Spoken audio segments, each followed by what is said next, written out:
introduction for you, Austin Commonwealth. Thanks. Slow. I'd like to second what Dr. Duran said. Science should be fascinating and fun, and it needs to start as early as it can.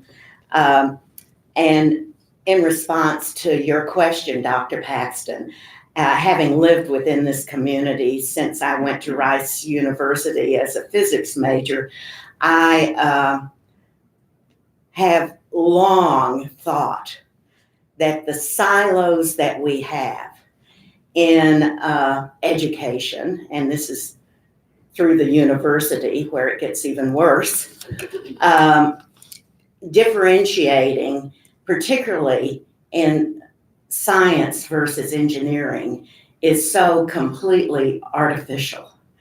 And I have heard many discussions of purity of the sciences or the mathematics or whatever, when in reality, these are and should be integrated disciplines. And engineering is the practical application in many instances of the pure science. And we are not ultimately producing scientists across the board, but what we're producing are informed citizens who feel comfortable with science, teachers who never say, I don't do math or I don't do science. We all do it, and we all need to know and appreciate it. So I just think what you're doing is right on target, and really, really congratulate you. Thank you. I have a strong team, and I will say I have wonderful stakeholders throughout the state. So it's very much a collaborative process, and I would like you to present for me next time when I have to do this, because you articulated it very well. Well, and I've listened on this board for 4 years frequently to engineers and others about the dichotomy or the need for integration, and I'm just so thrilled that we've come to this moment where it's not us versus them. It is a we, and we proceed together for these children. So thank you. Thank you. Anybody else? Anybody wants to follow Ms. Lowe? Okay then. I think you want us to do something now? You know, if you feel like approving it, it would be great. Okay. So Motion approved, second by Dr. Duran. Any other discussion? All in favor, signify by saying aye. Aye. Any opposed? Congratulations, thank you so much. The interpretive dance will be in the center hallway a little bit later. The board will adjourn for 10 minutes. Participate. Thank you. Okay, item I, first review of proposed regulations governing the use of secluded and restrained public and elementary and secondary schools in Virginia. Good morning, President Gecker, Vice President Atkinson, board members, and Dr. Lane. I'm Sam Hollins. I'm the Assistant Superintendent for Special Education and Student Services at the Virginia Department of Education. I'm here this morning to present for you first review of the final proposed regulations governing the use of seclusion and restraint in public elementary and secondary schools in Virginia. You all have spent significant time on this issue and are aware that the General Assembly in 2014 required this board to adopt regulations on the use of seclusion and restraint that were consistent with the guidelines for development of policies and procedures for managing student behavior in emergency situations, as well as the 15 principles contained in the U.S. Department of Education's Restraint and Seclusion Resource Document. DOE sought extensive stakeholder input involving at least 5 separate meetings prior to drafting the proposed regulations and received extensive public comment. Stakeholders held sharply divided views on the proposed regulations, and as a result, you convened and considered the proposed regulations at length in 5 meetings and in a board work session. Final review of the proposed stage of the regulations was completed on March 23rd of 2017. Additionally, in the most recent General Assembly session, House Bill 2599 from Delegate Bell was passed, requiring the board to specifically identify and prohibit the use of any method of restraint or seclusion that determined poses a significant danger to the student and to establish safety standards for seclusion. DOE staff believe that the proposed regulations currently express the board's determinations on these matters. All of the issues raised during the public comment period had been raised and debated in previous hearings and Board of Education meetings, and staff recommend that no additional changes be made at this time. Of particular note, following concerns expressed by both the board and the public, the language regarding banned methods of restraint was broadened to capture all forms of restraint that restrict breathing and are otherwise dangerous. The removal of explicit mention of prone restraints was not intended to sanction such practices. The department did receive one comment from the Department of Juvenile Justice requesting that the language be modified concerning the use of seclusion and restraint to accommodate the unique circumstances of their facilities.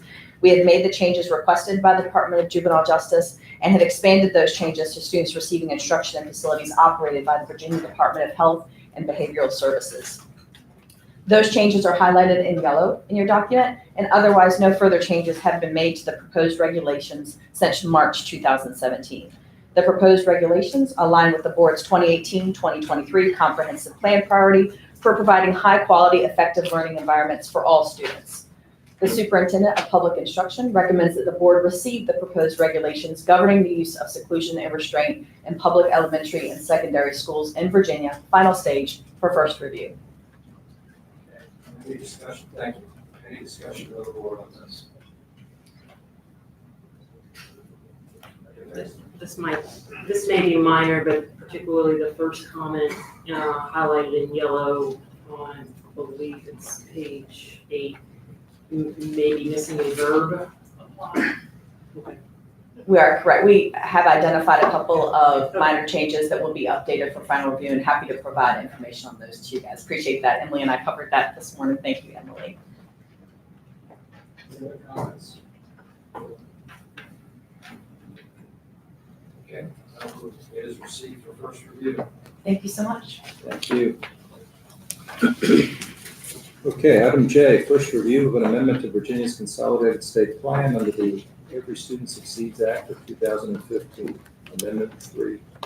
Good morning, Good morning. President Gecker, Vice President Atkinson, members of the board, and Dr. Lane. Item J on today's agenda is the first review of an amendment to Virginia's ESSA State Plan, and the proposed amendment would be the third amendment that we are recommending. The purpose of this amendment is to make 4 updates to the plan, and if approved, accountability changes would be implemented beginning with the accountability ratings or the federal accountability ratings for the 2019-20 school year. The first change recommended is to graduation rate. The federal graduation indicator, or FGI, is currently calculated using data that lag by a year or the previous year's cohort data. And the amendment proposes to use current year data for this calculation. We feel like this change will be beneficial. Of course, the most recent data is generally beneficial, and we feel that we can maintain the timeline for school identification while using the current year data. No changes to the FGI targets are proposed. The second recommendation is new mathematics targets. As you know, due to new math tests, revised federal mathematics targets will be established this summer as soon as statewide data are available. And as we discussed during the April accountability meeting, we don't have those targets ready for you today, but we expect that they will be ready for your review and approval at the July meeting. No changes to the methodology for establishing these targets are proposed. This is just a necessary update due to the administration of new tests. The third recommendation is an update to the chronic absenteeism targets.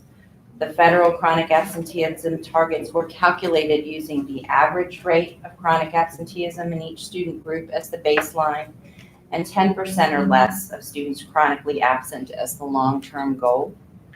The amendment proposes to use the chronic absenteeism rate of the school at the 20th percentile of enrollment as the baseline, and to use the 2017-2018 school year as the baseline year.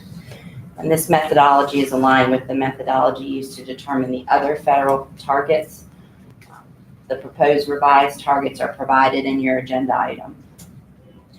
And finally, the amendment proposes to use Title II Part A state level set-aside funds to support training and technical assistance to school divisions on upcoming anticipated revisions to the teacher evaluation system.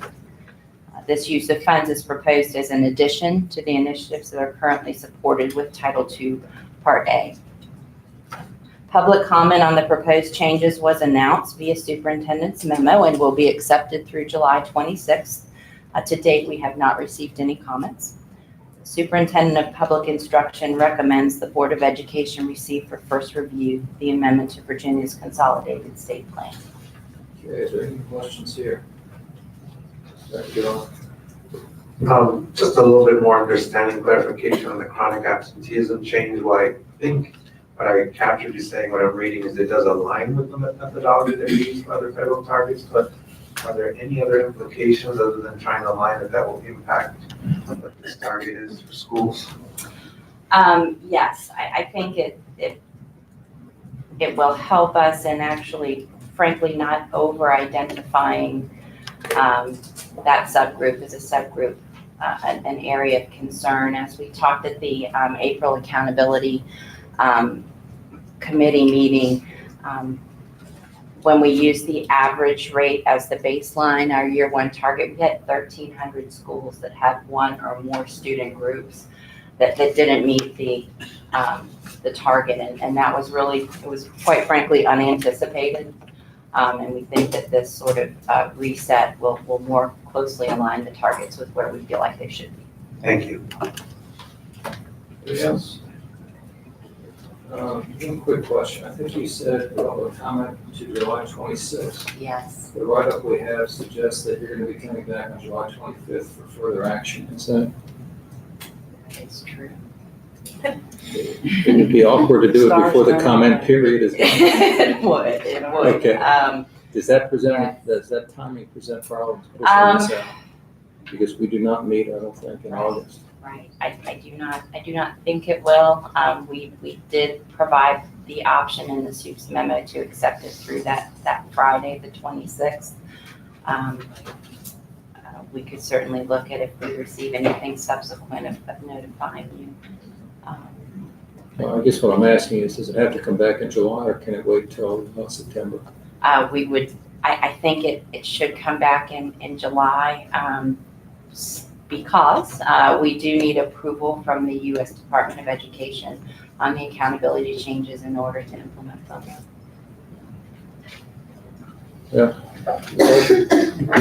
Can we revise the comment period? Sure. End at 9 a.m. on Thursdays or something like that? Do you take care of that? Thank you. Thanks very My much. apologies for that. Yep. I blame James. Okay, item K, first review advisory board on teacher education and licensure recommendations for the annual education preparation program profile required by the regulations governing the review and approval of education programs in Virginia. Thank you, President Gagher, members of the board, and Dr. Lane. It certainly is my pleasure to present to you ABTEL's recommendations. As you know, the Board of Education's regulations governing the review and approval of education programs in Virginia, effective August 23rd, 2018, require an annual education preparation program profile to be published and posted on the Department of Education's website. The requirements set forth in the regulations actually list the data elements and information that must be submitted by the colleges and universities. Those include numbers of candidates, comparison of candidates to the overall institution, satisfaction surveys, and recognitions. As you will see, the last element indicates that the board may request any additional information as it deems appropriate. So ABTEL reviewed the regulations and is making recommendations in red font to actually add those elements to the data collection. You have those before you, so I'm not going to read them to you, but I want to highlight the major revisions. In item 3, it provides clarity in the definition of admitted versus enrolled candidates. In item 4, it provides specificity in the data that must be submitted by the education endorsement programs in comparison to the overall college or university populations. Items 8, 9, and 10 provide examples to explain how institutions may report this information and what data they may use. Item 12 recommends additional reporting requirements. Some of the recommendations of AgTel are interspersed within the requirements because they go under certain categories, but they would all be additions to the report. Additionally, AgTel approved a motion to recommend to the Board of Education to require the first collection on May 1st, 2020 for the previous academic year, September 1 through August 2030. That actually mirrors other collections that we require of our institutions of higher education. I will call your attention to the fact that 4 colleges and universities are represented on AgTel, and they led much of the discussion to make these recommendations for additional data. The Superintendent of Public Instruction recommends the Board of Education receive for first review AgTel's recommendations for the Annual Education Preparation Program Profile. Mr. President, I need you to help me understand why we are collecting this information and what do we use it for? And what feedback will the institutions get when they prepare these reports? Keep in mind, they already write annual CAPE reports. They report to Title II in the fall and spring of every year. They already report to the department every 2 years in a biannual report.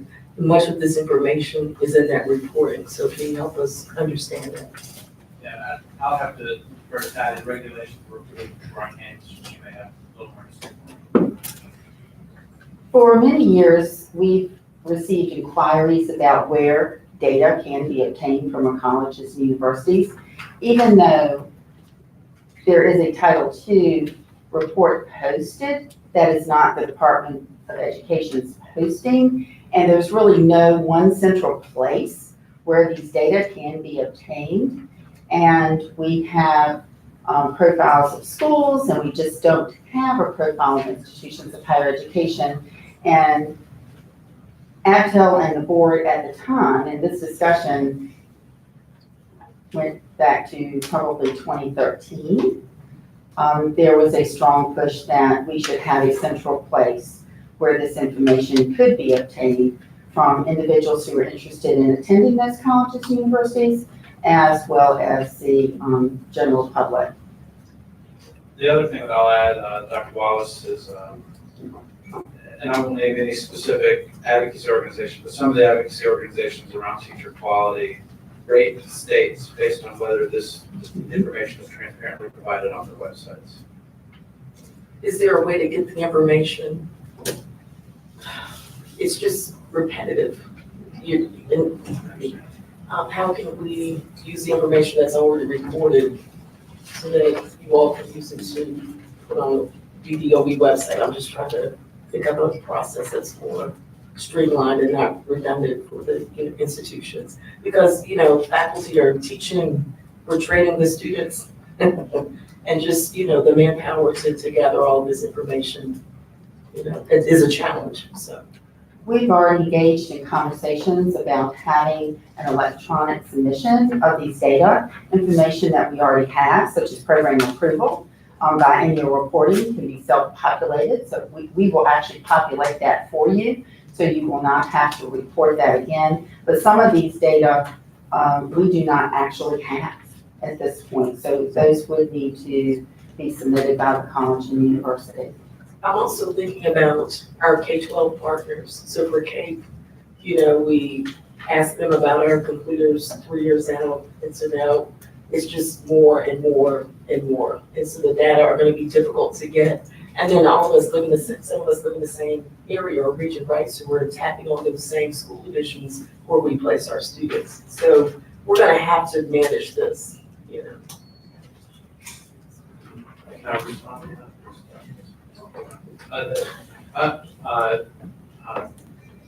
Patty, is there a way for us to add fields in iPad that can collect some of this for them, for the teachers? A teacher 1 year out the EPP may have a really good sense of where they are, but 3 years out, it gets harder to track. Is that something that, What we have done is to use iPal to give information to the colleges and universities about their graduates each year. But the collection for iPal really is one for school divisions, and this would be for higher ed. And certainly, it would be more work for the institutions to provide these data to us. We will use our capacity to try to lessen that for you, but I'm not going to stand here and say that it wouldn't be additional work, because some of this information we just do not collect. We will continue, though, to provide the colleges and universities the data from iPal, which has been very helpful, and you're sending out satisfaction surveys to school divisions, et cetera. We will continue to do that. But you are correct, there would be additional human resources required by the college or university to report these data to us. Right, and K-12, because they're gonna be burdened with all of our requests for information on our graduates and pre-service candidates, so I'm thinking about them as well. Ms. Holton, Dr. Wilson, I'm sorry, no. Patty, thinking about these elements that we are proposing to collect, aligning those, the opportunity to align those to the work that Dr. Keller's doing with Profile of a Virginia Educator. So if we're going to collect information and we want to ensure that the those that we are sending into our schools meet a certain profile, aligning what we're collecting for purposes beyond having a repository may be very useful. And I don't know what conversations ABTEL or that Dr. Keller's had with ABTEL in that way as you all have developed the list, but I would encourage that if it hasn't happened already. ABTEL did not engage in that specific conversation. Much of this was a concern really that was brought up by the institutions of higher education, that they didn't feel that the data we were collecting went far enough, that additional data needed to be collected to review how many minority candidates do we have. There was a real concern about equity and how many candidates are being admitted and enrolled into these programs, as you can see from the additional data that is being requested. And they felt that this will help push toward their goals if these data were collected and posted on the website. So that was more the discussion than specifically the work that. Sure, I guess my only observation is if we're going to be making changes and thinking about expanding the data set, can we use the data set to address various initiatives and opportunities that we have identified as priorities for this board? Yes, I think the data will be used for a variety of purposes, because these are data that we have not had in the past, even though some of the data, and Dr. Wallace is totally correct, are repetitive of what we already collect for other reporting. Ms. Holton. So, thank you, Patty. Two things, just following up on Dr. Wilson's point. I would love to, this is first review today, I would love to ask you and ABTEL to look at the, I see we now have later on the agenda the report on the work on the portrait of the educator, et cetera, is coming to a final status. Can we ask that that work be presented to ABTEL and that ABTEL review these reporting requirements and tell us if they have any amendments to the suggestions today to ensure we are supporting that portrait of the educator work? It would be a missed opportunity to not make sure those two are aligned, and they should hear that report anyway. Number one, and then number two, can we ask ABTEL to also look, and you also look at Dr. Wallace's question of how can we eliminate duplication? So to the extent that this information is all already in the university's Title II submissions, just say, send us a copy of your Title II submission plus, any nuances that aren't addressed there. And then can you all translate it from the Title II submission into the format you need? the websites, is that doable? I do think that eliminating duplication is extremely important, and to the extent we're already doing it, and then I don't know whether the timing of when the Title II goes in matches with when we're required to post this information, but can the maximum extent, if we could ask ABTEL to look at how to best align the different reporting requirements so as to eliminate duplication, it would be wonderful. We can certainly do that. ABTEL does not meet again until September, so we would have to delay this item until such time that they can meet and review again, but absolutely, that is. Is there an impediment to that delay? Are we missing some kind of requirement if we wait? No, I think we can go ahead and contact the colleges and universities and let them know that the profile is a requirement, and if there's no huge opposition to the collection schedule, we can go ahead and give them a tentative date that we will be collecting the data and give them an update as to where we are with this project. What I'm, Hang on. So this really ties into a comment or a question I had, really related to process for ABTEL. Mhm. The degree to which what process did they use to develop these recommendations? You know, when we make some significant changes to SOA and other things, that we in fact create a process by which we put that information out and solicit feedback from the institutions. And so what I'm hearing from several people that are involved in our institutions, that there are some questions, concerns, and so I would suggest that maybe this goes out to them, we receive some feedback from them, so that it better informs ABTEL related to the recommendations coming back to the board. I don't think that would be a problem. I think that the only issue for the colleges and universities will be the collection period recommended begins September 1. So that means that ABTEL would not address this until September, and certainly giving colleges and universities time to respond as well. So institutions of higher education will not know on September 1 what data that they are going to need to collect. Therefore, this could delay the reporting for 1 year for additional items requested, if such are approved by the board. what I was gonna suggest is, hearing that most of the concerns are around duplication, Mhm. I think that we can come together as an agency and make a report on how we think we could reduce duplication, where we think that's possible, rather than sending it back to ABTEL, because I'm not even sure that's necessarily their scope. But I will say, just for, and please correct me if I'm saying this wrong, but when we briefed on this, I believe that most of these recommendations came from the EPP representative that on ABTEL. That is correct. EPP standing for Education from the Institute of Higher Ed. So they had that perspective, I guess is what I'm saying. How much of this do we already collect? I mean, and just, We collect, for example, we know the institution's accreditation status, we know the education endorsement status, number 2, 3, 4, no, we do not. 5 would be Title II, and 3 and 4, we don't know. we do not. 5, it would be Title II. 6, we should have from the biennial reporting. 7, we have. 8, 9, 10, we do not have. However, those are data elements that are required by CAPE for accreditation in some degree, and we do not When you have say in some 11. degree, I remember I guess 9 is CAPE required. Correct.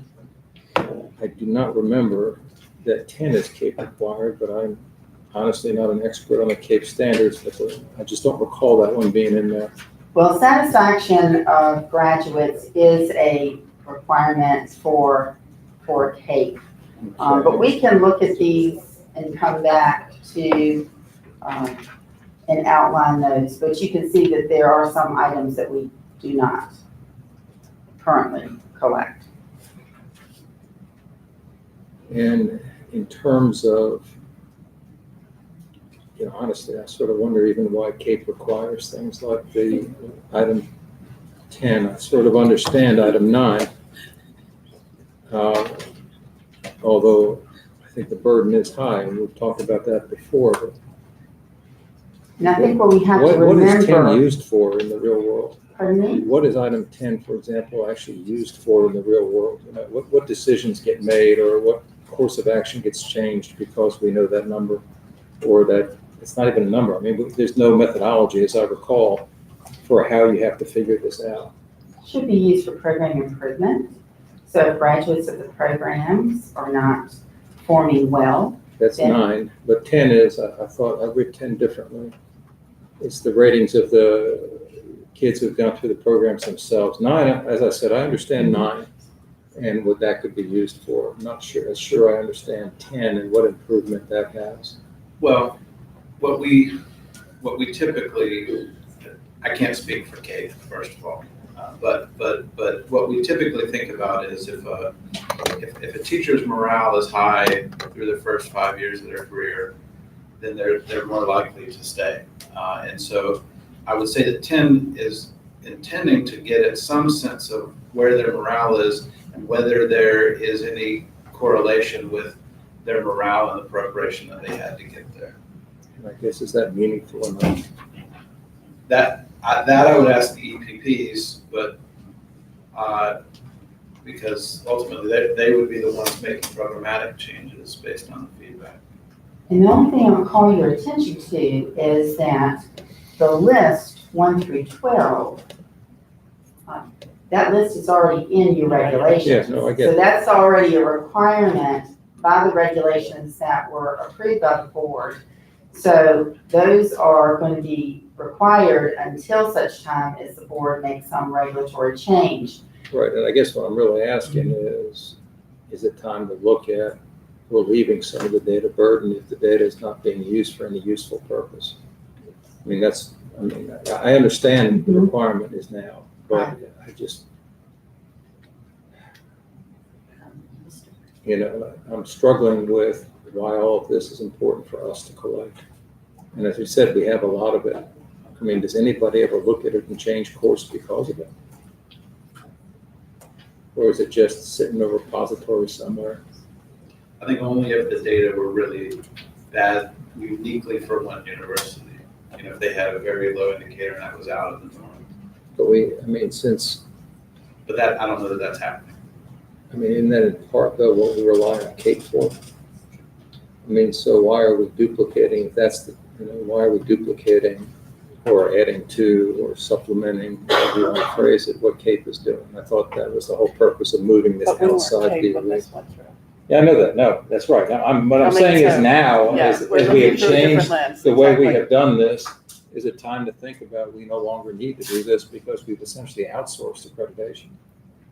You could certainly begin the process to Well, look at those. again, I'm not the board, I'm just asking. Right. And No, but so I certainly don't want you to can start do the that. process just on me, but it does seem like since we've changed the way we do things, that changes here ought to follow. But Ms. Lowe, I agree with what everyone has said about any elimination of duplication. We need to do. Does CAPE collect number 10? Yes. So you've already reported that to CAPE. Is there not some way that we can piggyback on what CAPE gets so that the state gets it as well? I think If that's what it's- Jim said they were going to explore. Yeah. Yeah. Okay. Yeah, we'll do that as a department. And But I don't want to diminish looking at the satisfaction of your graduates. That is different from number 9. Employers look at things one way. Right. The graduates see it from a very different perspective. And it does inform whether they decide to stay in education. The experience they have those first few years is crucial to their decision about teaching as a career.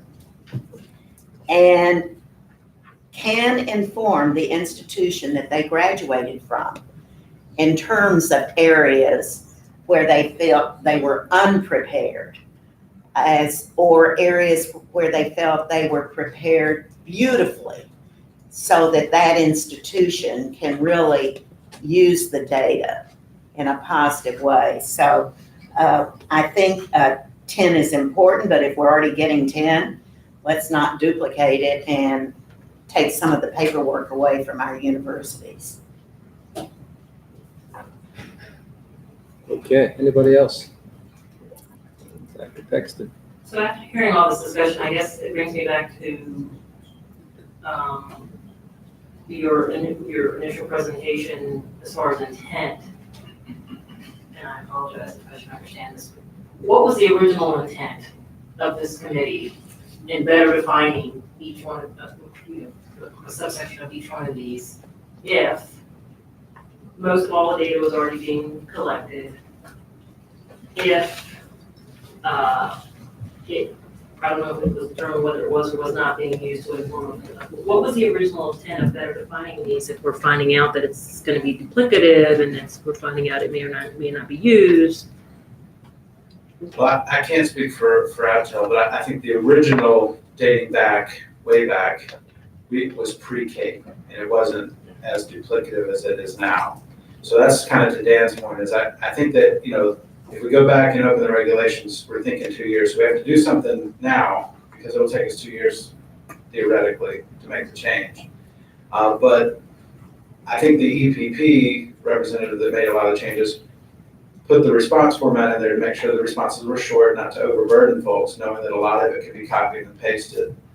But wanted to build more transparency around some of these indicators, especially those in that last bullet.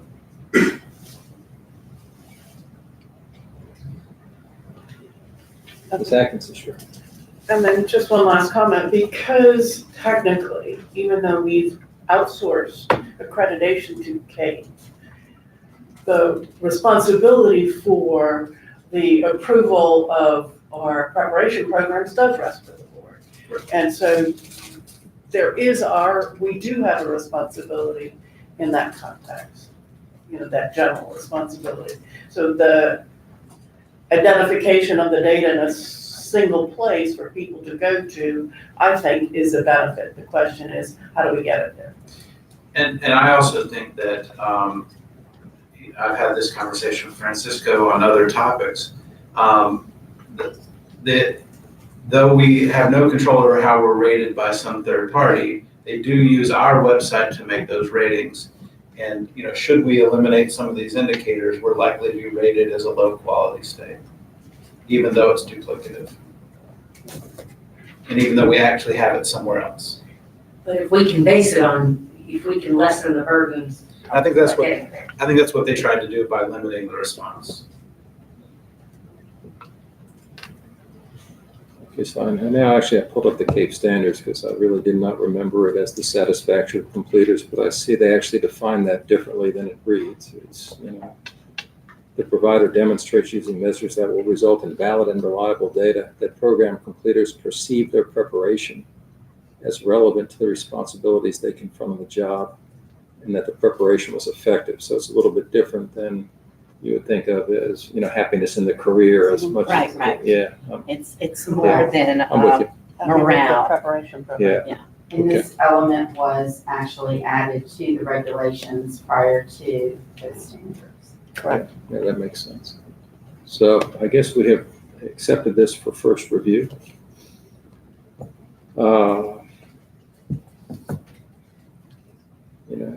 Just so I'm totally clear. Yeah, I'm as trying to think the now what we're doing direction next. that That's you why I'm want pausing to here. take. I mean, is there really a requirement we go back to Avtel with this? Or perhaps it might be better to ask the department to come back next month with those areas that we already receive and how we can eliminate the duplicative nature of this. No. Yeah, go ahead, Ms. Holt. So I'm comfortable with the department addressing the duplication issue, but just since we do this thing, well, I guess we update it every year, is that our pay 10? But it just seems like since we're going to the trouble to update it, the opportunity to incorporate the perspective of the new portrait of an educator sure seems like a missed opportunity if we don't do it. And maybe it won't change anything, so you all be more familiar I'm with it. content running it back through. I mean, I'm really content either way. And I think that Patty can let the, and prep programs, that they will certainly have seen the draft, so they'll know what potential data we'd be asking them for, and then in September, they'll know for sure. I'm hearing it's not new collection, it's more new submission. But do we get the CAPE submission? Well, I mean, in other words, the reports, yes, we have access to those reports, yes. But, you know, it's complicated in that, it's a the long responses from an institution could be extremely long for a particular standard. So I'm not sure if we would want to post all of that. And that's why Abtel and its recommendations narrowed the narrative so that it could be concise and succinct and not have a long response to each of these data elements. Because they're. In terms of frequency of data, Pardon? in terms of the frequency with which this has to be reported, CAPE is not an annual, right? We submit it. Annually? They have an annual report. And all that data, so you have to reflect that data every year? Like do satisfaction surveys and? That's for, when we go up for review. That's what I thought. I thought that was the 7-year cycle That's for those that's items. Every year, Okay. But there's an Yes. annual report where we. No, I guess I didn't phrase it artfully enough. I'm sorry about that. Some of the more difficult to collect data for CAPE is on a different cycle. Are we requiring that people do this annually? This is an annual report. And so, And we're already collecting that information to prepare for that 7-year report. So Right. I happen every 2 years, our graduate and undergraduate programs, we're, tapping our same school divisions where we place our students. Right. So is Virginia Tech, so is Fairfield, because we all share the same schools. So think about those requests on those K-12 school divisions. That's the other thing we need to be thoughtful about.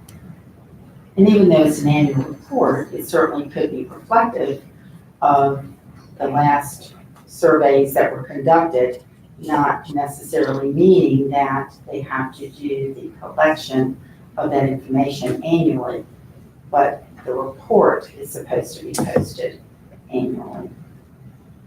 interesting. Okay. So where are we going?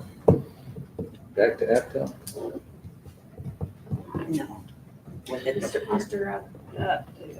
Superintendent, the department, the opportunity to align to the portrait of an educator, would that be a useful thing to send it back to?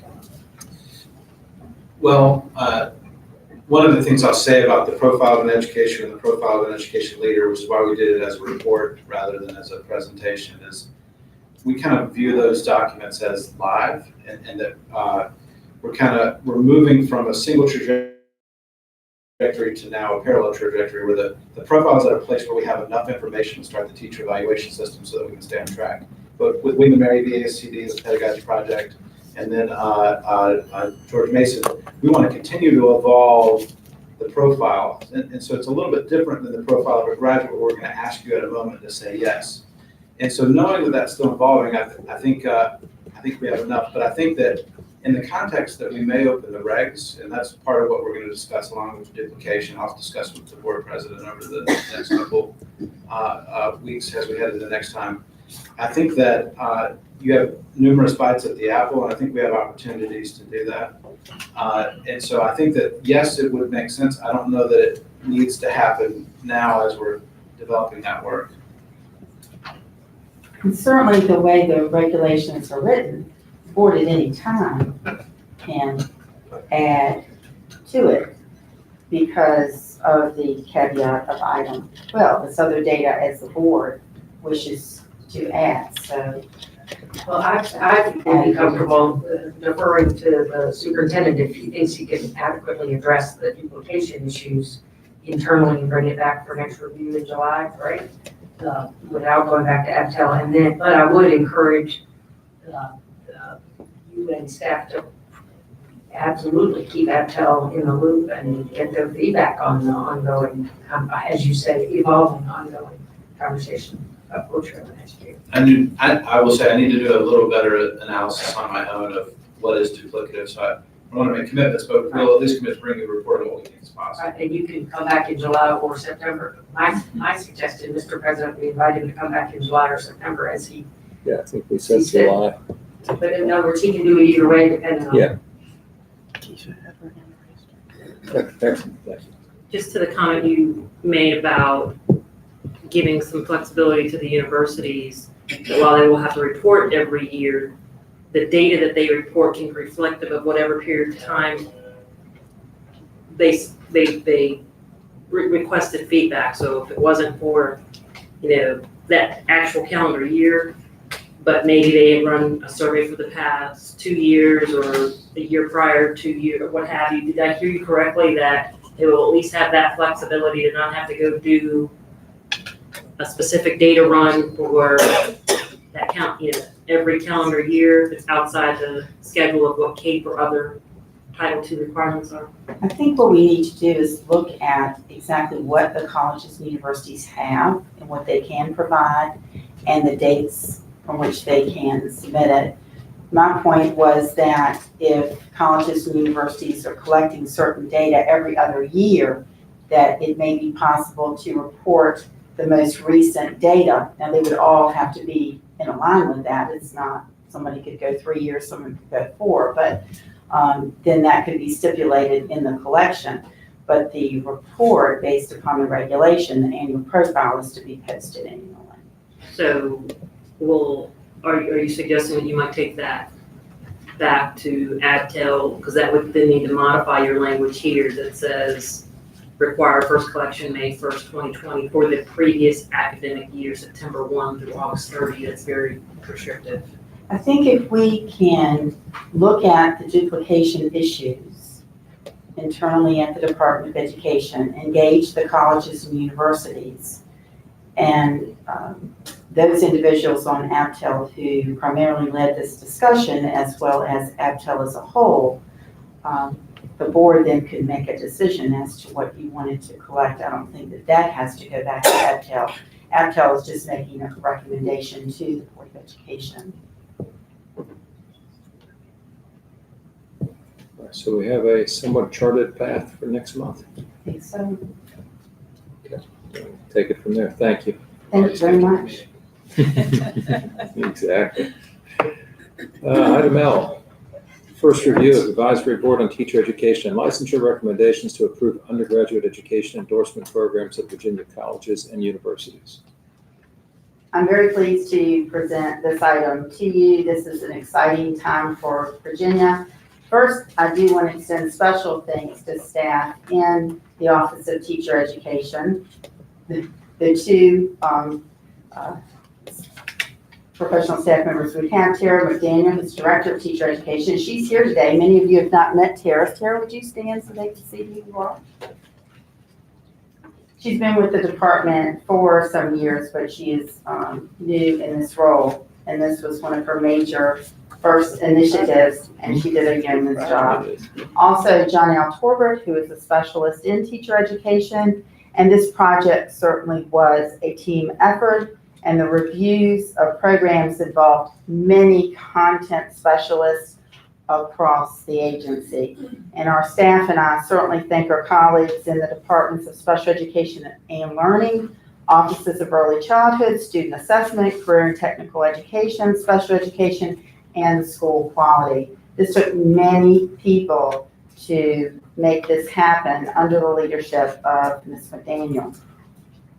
House Bill 1125 and Senate Bill 76 and 349 of the 2018 General Assembly amended the Code of Virginia to allow institutions of education to offer undergraduate degrees majors in education.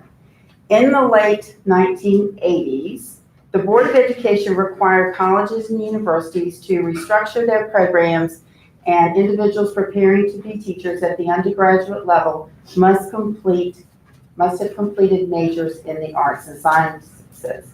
This code language allows an option for colleges and universities to offer undergraduate degrees or majors in education. For example, currently, individuals who wish to become elementary teachers in Virginia primarily receive an arts and sciences major in interdisciplinary studies. This change allows programs with majors in elementary education. So individual candidates now will receive a major in elementary education and in some cases, a degree in education. In response to the legislation, colleges and universities were provided timelines to submit undergraduate education programs to the Department of Education and for public institutions of higher education to the State Council of Higher Education for Virginia, or SHEV. And we certainly want to thank SHEV as our partners in this process. We also will be repeating this process. Tara's getting geared up for the fall because additional programs may be submitted to the department in October. Content specialists conducted a thorough review of the education endorsement programs, verifying that the program endorsement competencies set forth in the Board of Education's regulations were addressed in matrices and syllabi. So we could be assured that these programs all included the competencies that we have and do require for the endorsement areas. On April 15, 2019, APTEL approved recommendations to the Board of Education for the approval of 53 programs, and that was contingent at the time upon SHEV approval, which subsequently came in May. To summarize, the following programs, most of which are listed on Virginia's teacher shortage area list, include 5 programs in early primary education pre-K through 3, 16 elementary programs, middle education 3, 14 programs in special education. In the area of secondary, which includes sciences, math, English, history, and social sciences, 11 programs. Career and technical education 2. In engineering, we now have a program 1. Health and physical education pre-K through 12. Also want to call your attention to the options that many of the colleges and universities are offering to our candidates, so that if one majors in elementary education, for example, they can also receive an add-on in special education, which is a new endorsement that became effective in August of 2018.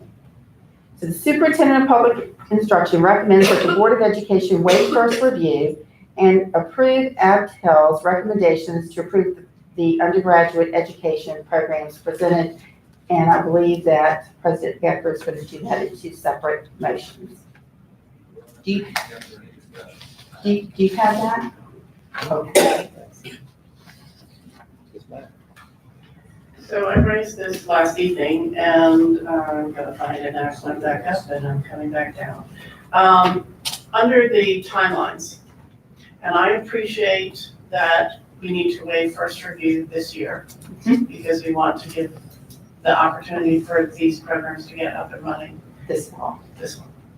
However, when you look to Pathway 2, what I am concerned about is telegraphing that the board might waive first review. We don't typically do that. I feel like that puts pressure, personally, that it puts pressure on the board to shorten their process possibly.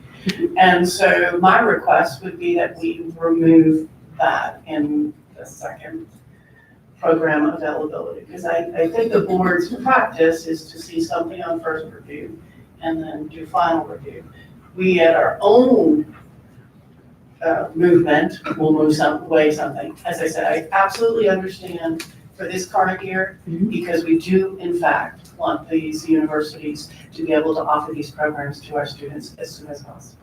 And timing requires us to waive first review this year, but I would request that we remove it on the second half.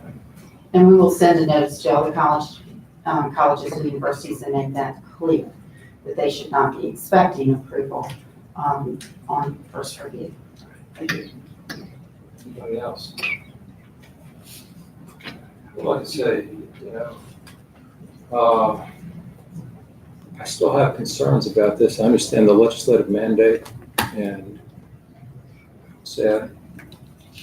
And as probably the person least qualified to speak about this in this room, since I have not been through the program and I'm not in the education field generally. But the history of this is Virginia went to a different model from the 4-year model 20 some years ago now. Now we're going back without a real formal discussion of what did we gain or lose when we made that change 20 years ago and what we'll lose here. To me, the only comforting thing about this is that the board is undertaking, and I think taking it seriously, the work toward mentoring and requiring mentoring and bringing on new teachers, because I wouldn't say it's clear to me, but I suspect that as we compress the programs, something will be lost. Something that we're doing now is not going to be done in terms of teacher prep. And I understand how this got passed with the perceived urgency of the teacher shortage, which, as most people know, in my view, is an economic issue much more than it is a preparation program issue. It is, if we paid more, we'd attract more. And certainly, I'm going to vote for this, but I would feel remiss if I did not express my deep concerns over this direction. One of the things the board has talked about is the need to put effective teachers in front of our children. And I'm not suggesting that a 4-year program cannot produce effective teachers, but we've also said that, the less experienced teachers, to put them in the more difficult, tend to wind up in the more difficult teaching assignments. And we are not preparing them adequately now for that. I don't see how we do it in less time.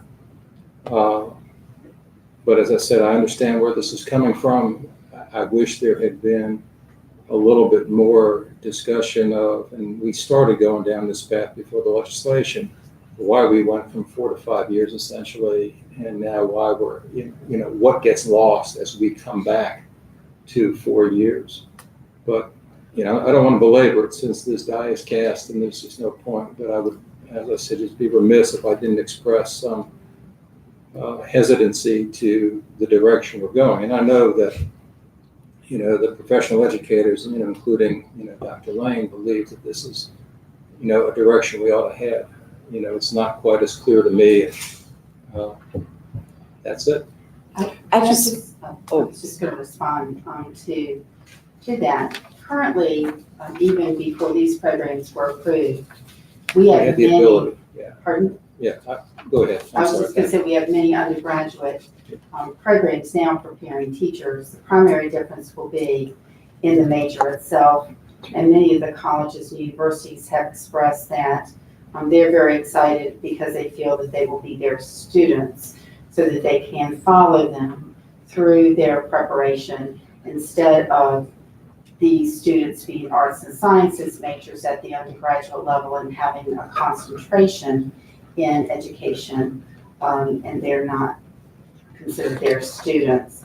So we have made, have approved since 1990 many more undergraduate programs, but you are correct that the emphasis back in 1990 was on 5-year programs or graduate level programs. But since that time, many of the colleges and universities have developed those programs at the undergraduate level. I was just going to echo what Patty said because, Radford University, we've been preparing teachers over 100 years and we kept our 4-year program, right? When everybody was switching to 5 years.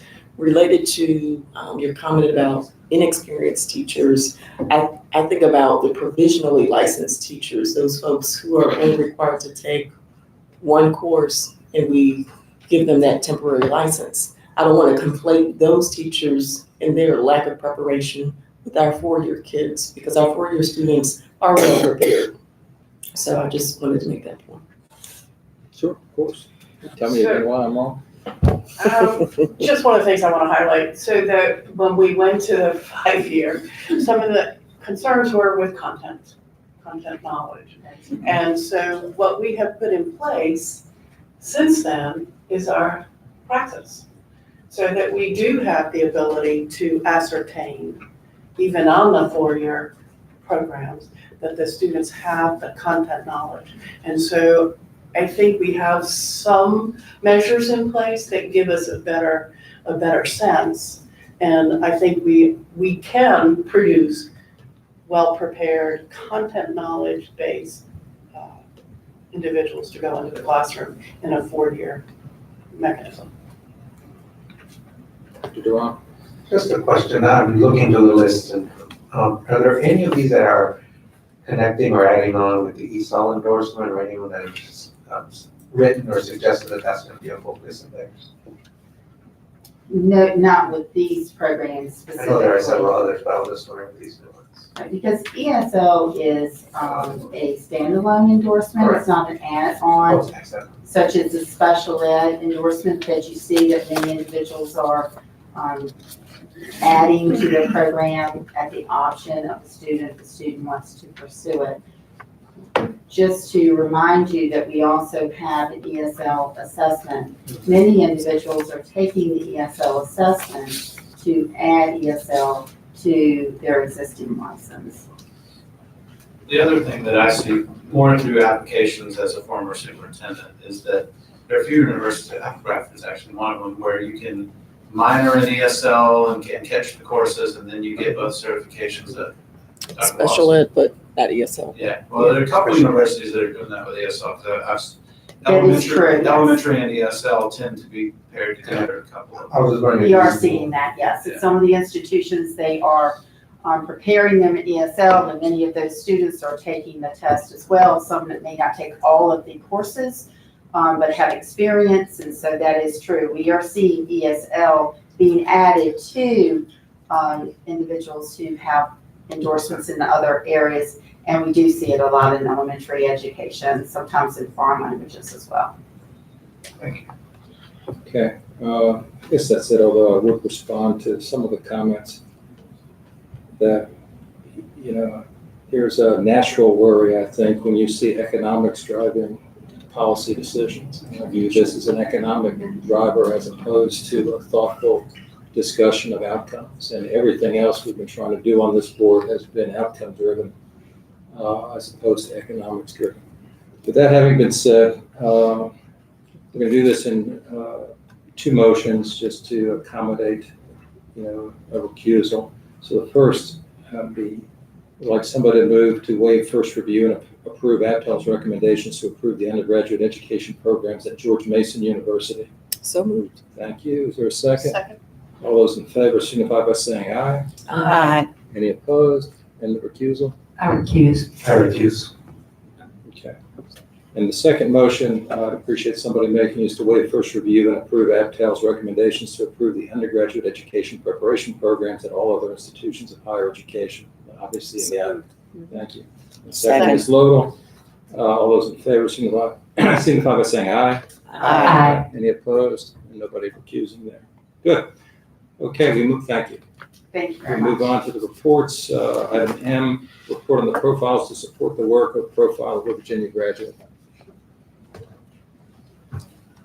Anything here? Board members, we did, as you know, for reports, we don't prepare presentations. Gina's here to answer any questions that you have. I think the only comment that I had teeing it up, I actually said a little bit earlier, and that was that we're at the moment now where we work with our partners, that we're ready to share where we are today with the Profile of Virginia graduate and, Profile of Virginia educator, and Profile of Virginia education leader.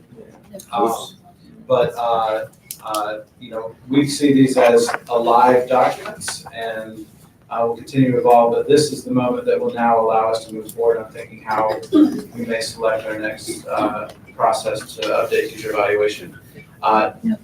Sorry, Gina was around the corner, so I was worried she wasn't here. Gina does have a little presentation. Thank you. I thought that those PowerPoint indicated there was a presentation. So. Normally staff is over here, so However, that was a good dodge. I appreciate that.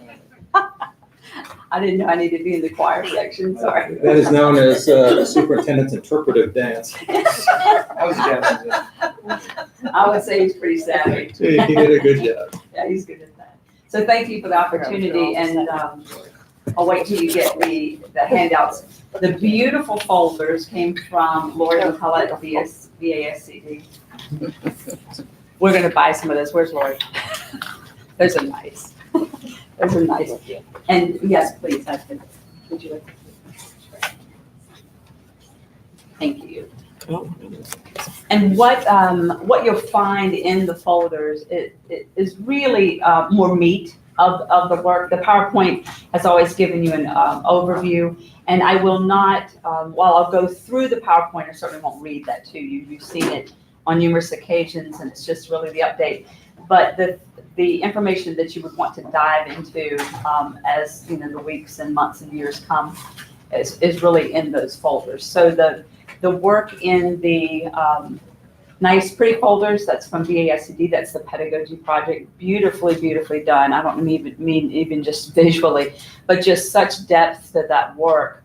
And I believe that we've all, not just you, but we've all come to understand how this can really be foundational in our efforts throughout Virginia to scale conversations and dialogue and actually change practice in classrooms. And so Lori and a team of very willing and committed and bright educators were able to pull this together. And I thank her publicly, for that work because she led that work. So thank you, Lori. Thank you. Beautifully done. Wow. Yeah, bravo is right. And actually, I'm going to keep talking. I don't even know if you really need to go to the PowerPoint, except to go, I'll tell you what we'll do. I will. You know that we convene lots of stakeholders. We work to take the profile of a Virginia graduate and use that as the starting point to ask some pretty critical questions about our work. And the critical questions being, if this is what the Board of Education approved in November 2017, and how and really looking at how valuable and how deep that work could be, then how are we going to make that happen for every child? Not just, again, the well-resourced schools or the people well-resourced not only in funding but staffing, expertise, but how do we really make this happen for all of our children? How do we make sure that those 5 C's are embedded not only in curriculum and in the standards, because we're doing that work now at Department of Ed, but how does that resonate in the classroom? And therein lies that particular, so the jump start, a little bit of a jump start for that particular project. Behind the scenes, the reason this slide is important is because Stephanie Krause, who's the special projects lead for JFF, really spearheaded a lot of this work and helped us, and that was funded through Hewlett Fund. And she has just a real grasp, a deep grasp on what's happening across the nation in terms of competency-based education. You've heard that before, but we wanted to highlight a lot of the partners that she's worked with over the years. And then the ones in yellow are the ones that were specifically used to help us with this particular project. Shared beliefs, we believe that this, not to overuse the word belief, but we believe that it was important to articulate what do we believe. And quite often what you find in education, and maybe in the world of business, I'm not sure, that's not my expertise, but you find that when we circle back and remember our why and why we do what we do, that it often helps us shape the revisions and the unlearning and the learning that we need to do. So very, very important. This was a collaborative effort to pull these beliefs together as well.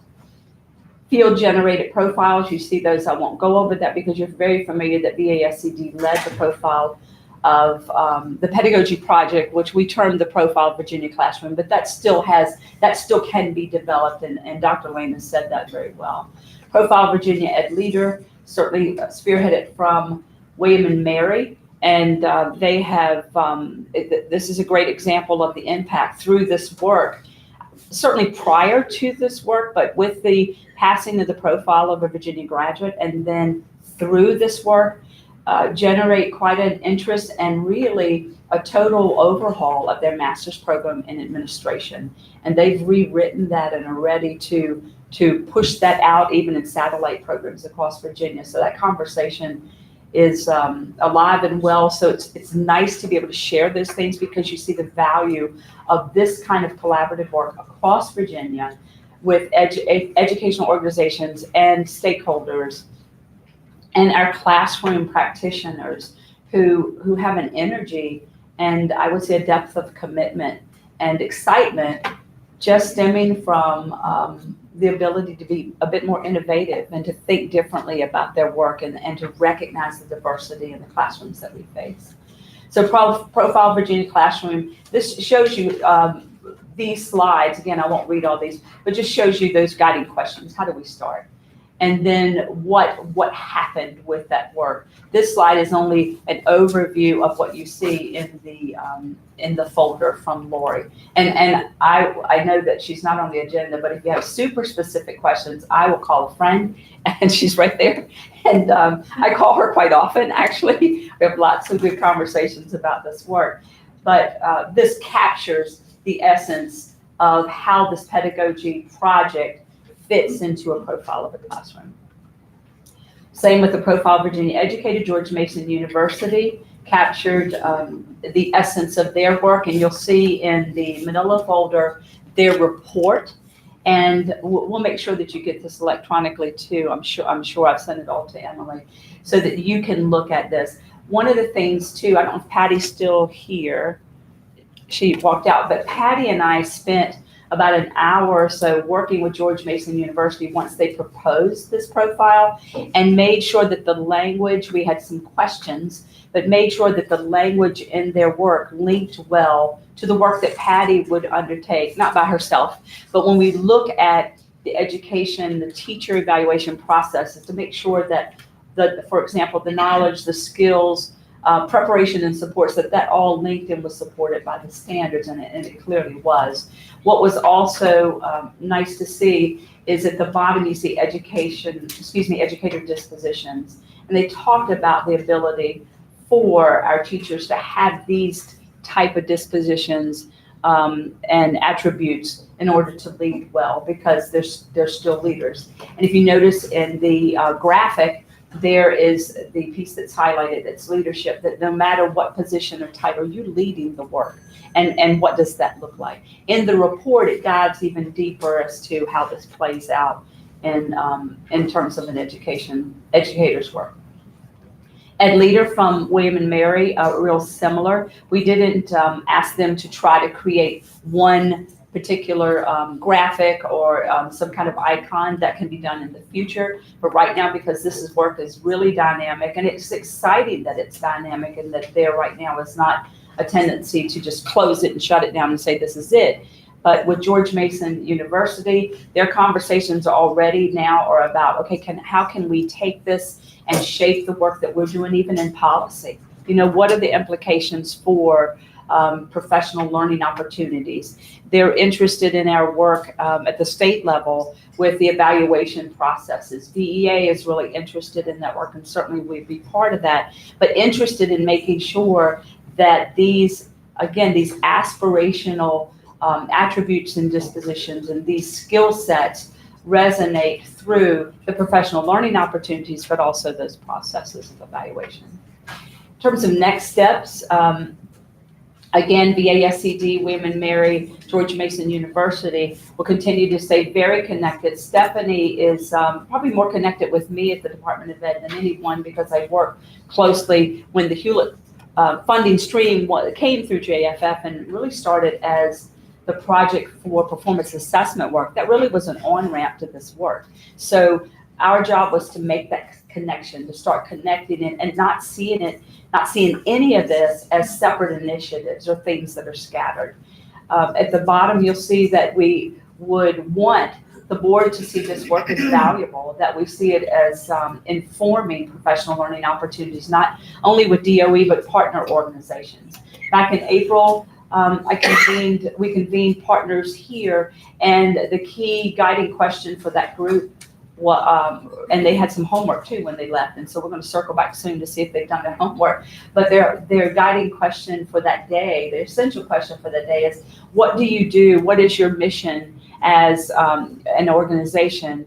And if it is such that you can align your work to this work, what can that look like? And how can we be a partner in that? Because we cannot do this alone. I will say this, something, if well, I'll share it with Dr. Lane, and he can decide to share it or not. But I tend to soak in the Harvard Business Review. That's a really great, it's just great information. They recently had an amazing article about the power and the importance of organizations and partner organizations, that you cannot do this work alone. We say it often, but quite often we put up barriers to partners working with us. But in order for this to scale across Virginia, we have to have this happen. We really have to be good neighbors and work with our partners to align their work. Preparation in higher ed institutes, we expect that to inform the work, and in-service supports. Not only, when you look at this and you think about the recommendations you've made in the SOQ for teacher mentoring and for coaches to be there. We know, and many of you as well have lived as an educator where a mentor really meant that they would tell you where to get your copy paper. And we know then somebody would wrap their arm around you though and give you more than that. So if we formalize those things are valuable, and it all links to these skill sets. Also, as we spoke before, and when Patty and I presented a couple months ago, we talked about the impact and implications for teacher evaluation and for professional development and learning. So this journey, I would say I have appreciated being very integral to this journey, because I've learned a lot as well. We have to be, sounds so cliche, but we have to be learners. And actually we have to be willing to unlearn some things as well and leave those behind and move forward. And every one of you, I'm sure, been in that space before in your professional life. So with that, I present the profiles. Here's where we are. And there's still lots of work to do. I'll give you, again, a specific example. Bass just recently hired Dr. Newsom, who thought he was retiring for good and maybe doing nothing. Per his wife, that's what she told me, but he snuck this one in. He's actually going to lead the development of their leadership academy for superintendents. And a lot of work to do, and a lot of rolling up your sleeves and work to do. And one of the things that we had talked about, he and I had talked about even prior to him getting this job, and Ben Kaiser and Andy Stamp and all of us have talked about, is how this work can lend itself to building forward and getting really specific about what's needed in that world of the superintendency, because it's so different. It's just so different than even 5 to 7 years ago. So I see it as very valuable. I appreciate the support. We appreciate the support, and be glad to address any questions or comments you have. Any questions or comments? Ms. Logan? First of all, I want to commend you for all of this. It's wonderful information. And Dr. Lane, I so appreciate you now having a person specifically in charge of learning, and this wonderful person here.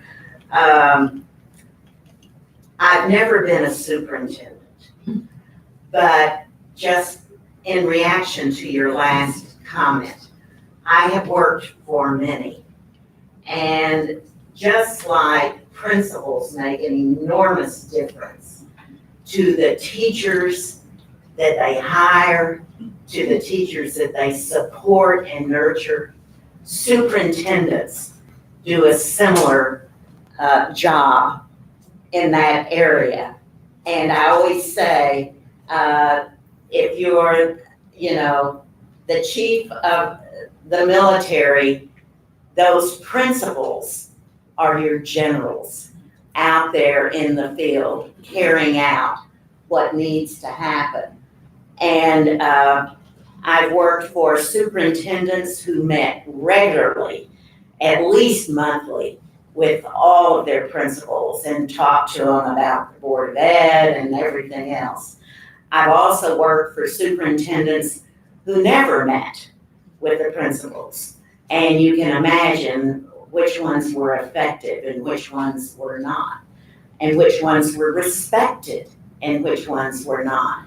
And it can do a lot to undermine morale. So I'm thrilled that you're partnering with that group.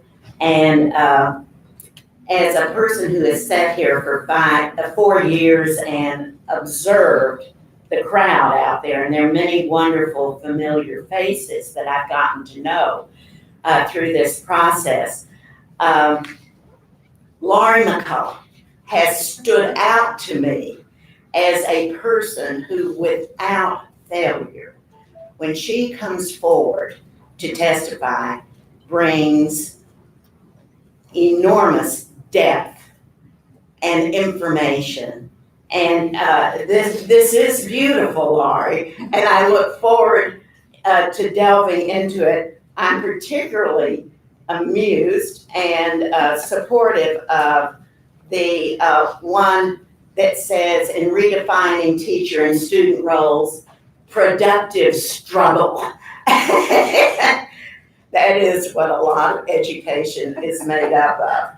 So what great partners you have pulled together, Gina, and we're thrilled to have you here Thank you. with us. Thank you. Thank you. Thank you so much. Yeah, thank you. Item 7L are reports of your decision. Yes, you may.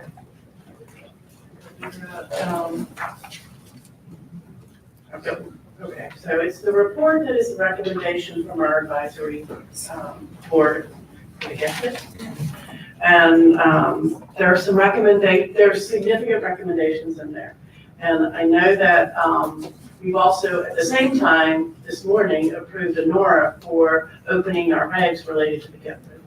I would just suggest to, or ask of Dr. Lane that those recommendations be reviewed carefully, because I know one off the top of my head, the first recommendation is not doable under current statutory language.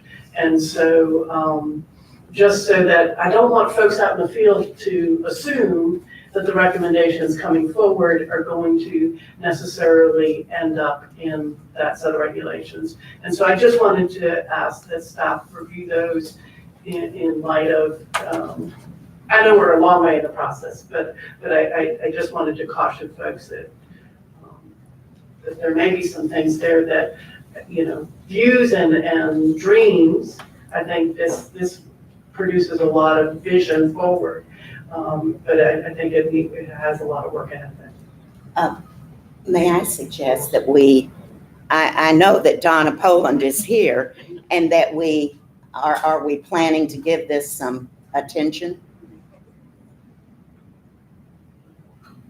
We don't typically plan to. We have a team here in case you have questions, but in response to Ms. Atkinson's comments, certainly this is the recommendation that comes from the committee.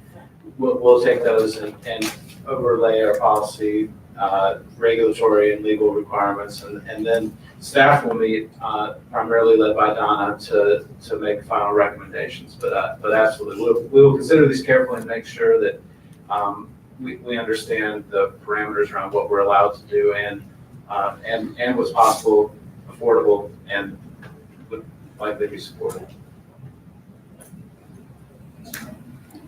In that case, this is a very interesting report, and I would just again like to highlight on page 6, you say that you will include a plan to expose all students to advanced learning opportunities. And I think this is absolutely crucial. We have identified giftedness as something that was so highfalutin and unattainable that it was this very small percentage of the population. I happen to believe that it is a much huger percentage of the population, and that we have kids, parents, teachers in our schools who are so highly gifted that we've never recognized. And as we prepare teachers to recognize giftedness, again, we have got to get away from the elitist platform that we have had in education. And I'll tell you, from that group, they frequently talk about merit, who merits. And merit tends to be based on scores on tests. And my experience as an educator is that scores on tests are one element and only one element. And some people do very well in that area and some do not. And those same people are highly gifted. And so to help our educators recognize that from the get-go, pre-K on, they are dealing with lots of giftedness in different ways, and it comes to fruition at different moments in life. And again, I loved something I saw up here that said respectful risk-taking, I think was the term. I like to think that that's what guided me as a principal. But as a principal of middle school, where you have so many kids who are lost, and this is particularly boys. As I dealt with kids in trouble, who are frequently boys, and boys of color, I would think, wow, as I engaged with them, this is a gifted child. And I didn't ask permission. I never informed the authorities in Fairfax County, but I quietly moved them into the program for the gifted, which I had to give artificial resuscitation to a few teachers who said, but he's the biggest troublemaker in the school. I said, that's because he is not being challenged, and he will be fine with you. And I still get compliments from parents who say, my son is a doctor because you intervened when he was a 7th grader. And I think teachers and everyone have to know that they have such power to identify giftedness. And so I just want to give you one last rah-rah while I'm sitting here.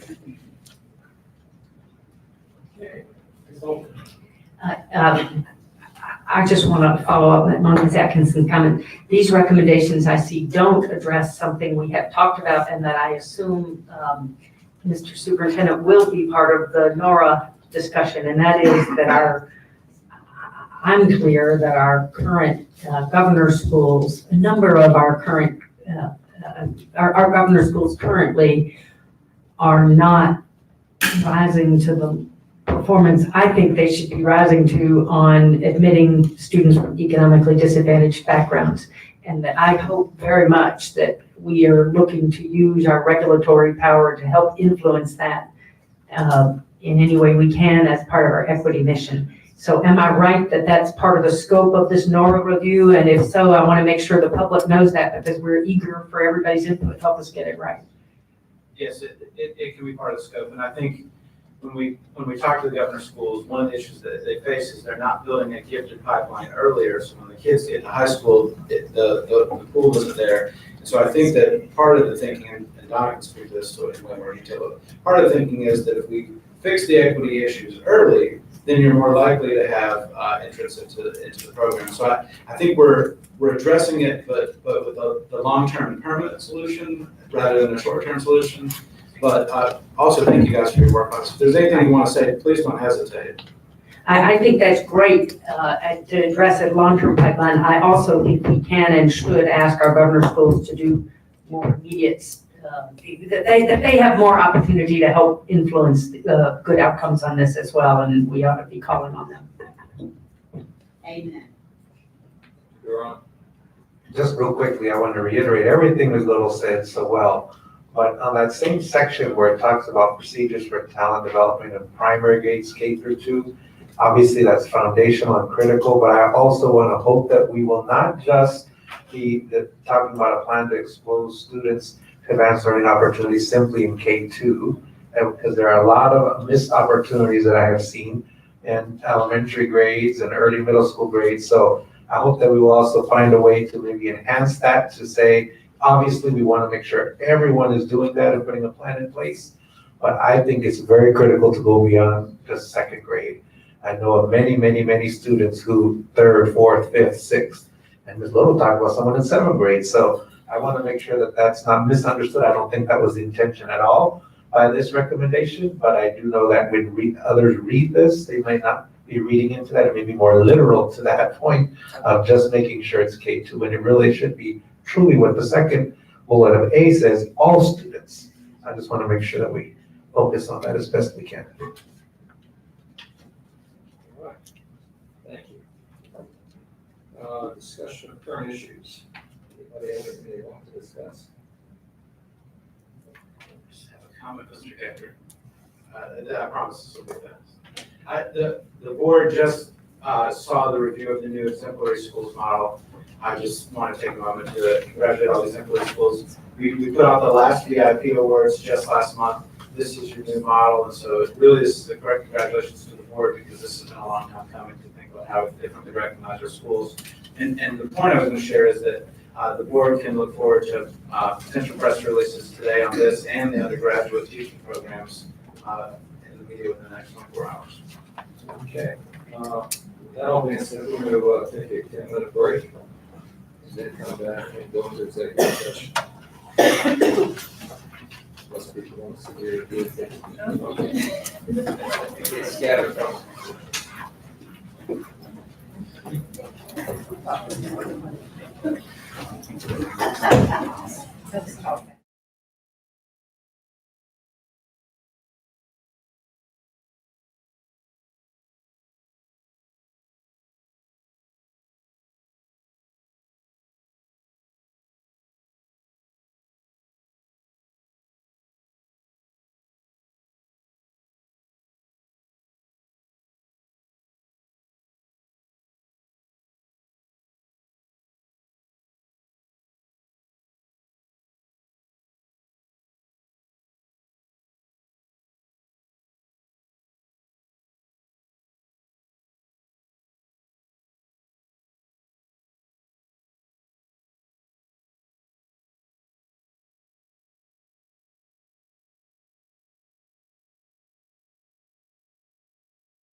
Seen the Fairfax staff? I was just curious.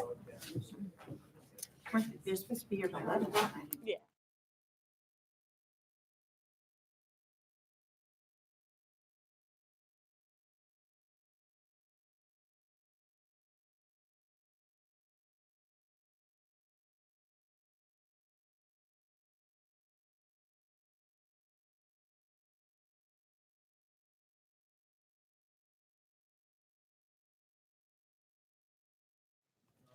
Ms. Atkinson. I move that pursuant to Virginia Code 2.2-3711A40, the Virginia Board of Education convene in a closed meeting for the purposes of discussion and consideration of records relating to denial, suspension, or revocation of teacher licenses. And that Susan Williams, legal counsel to the Virginia Board of Education, as well as staff members, Dr. James Lane, Patty Pitts, Nancy Walsh, Kevin Foster, Tanya Kish, whose presence will aid in the board's consideration of this matter, participate in the closed meeting. Motion, is there a second? Okay, all those in favor, signify by saying aye. Aye. Any opposed, closed session. Okay, we're now in closed session.